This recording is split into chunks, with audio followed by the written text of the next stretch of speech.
Welcome ناظرین، showbiz کی دنیا کے حوالے سے ہم آپ کے لیے ایک اہم معلومات اور بالی ووڈ کی سپر ہٹ مووی لے کر آئے ہیں جو کہ 1995 میں یہ مووی ریلیز ہوئی۔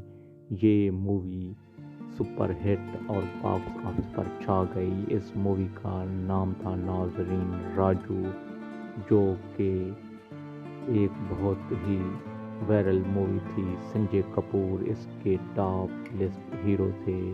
سپر ہٹ مووی ناظرین بہت ہی وائرل اور ایک ایجنسی پر بنائی گئی جو کہ نیپال میں یہ شوٹ کی گئی، جبکہ سپر ہٹ خوبصورت ترین اداکارہ مادھوری ڈکشت تھی، جو کہ آج بھی اپنے جلوہ گر اداکاری کی وجہ سے وائرل ہو چکی ہے۔ ناظرین اس مووی کو 26 سال ہو چکے ہیں لیکن باکس آفس پر چھائی ہوئی ہے اور اس کی